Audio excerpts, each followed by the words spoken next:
All right, so now we would like to get this navigation, the UL that's inside the navigation, and this section all here to be given a width of, I don't know, about 800 px. That's the normal width for a website.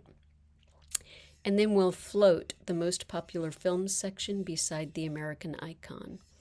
So let's get that done first. We will begin. I created a rule for you up here, and here it is. This will take the main and the UL. I'm going to cut this and give them a width of 800, and then it will center them by using margin auto. I'm going to go below the A tags just to keep myself in order. So it's a compound selector, main and UL, and it says make it 800 pixels wide and give it margin top and bottom 0, right and left auto. So you can see that worked quite well. That took care of it. While I'm here, let's make these white. I think that should be easy. That's on the nav A. Hashtag FFF. There that is. And now let's float most popular films beside an American icon. Here on the result, you can see that this section looks a little larger than that section. So out of 800 pixels, we'll call this 500 and this 300. It's just a guess, but it'll be enough for now. We are here at the main, below the H1. All right. So you'll see that inside the main, the first container is called section and the second container is called aside. So we'll create selectors for each of those. There's section, and here's aside. And we'll give them their widths, which have to be established before floats. Width 500px, float left. And I'll just copy these and put them in the aside, and we'll change this to 300. Save. Whew. It looks great, it's floating, but look what happened. The footer came way up here. Why is that? Because, remember with floats, the main container now thinks it has no children, so the footer's jumping right up. We need to use the clear fix for that, and we will put that right on the main container. Class equals clear fix. And things are looking back to normal. Let's take care of this footer. It needs a little padding and the text needs to be centered.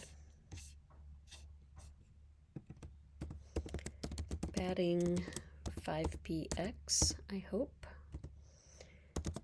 Text align and center.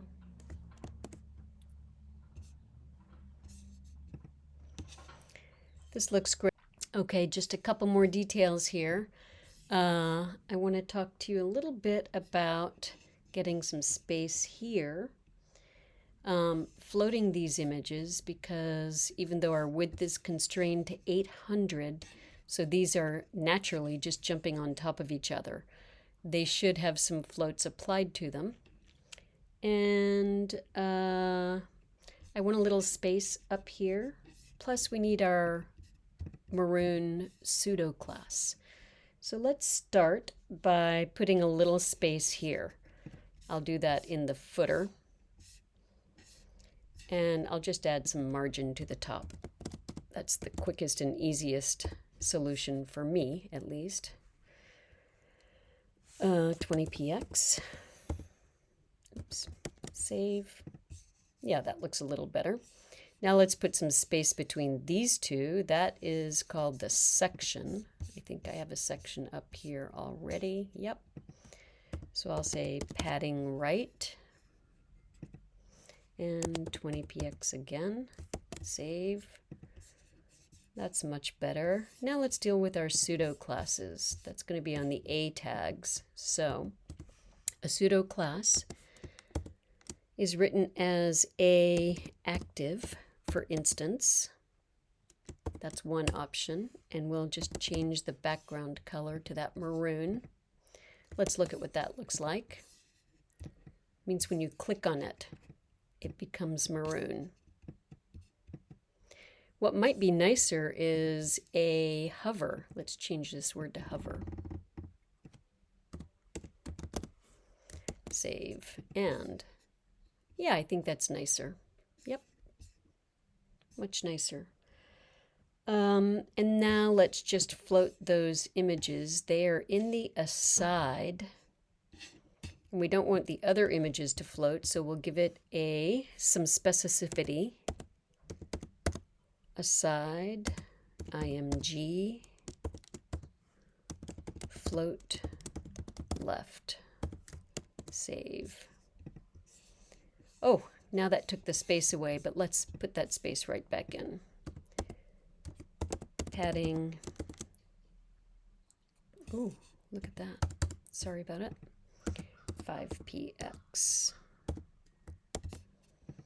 And that's back. I feel like this site is completely finished. I think it looks quite a bit like this result. If you notice anything different, you'll have to let me know and I'll make some changes. Thank you very much. That's the Kevin Bacon Lab.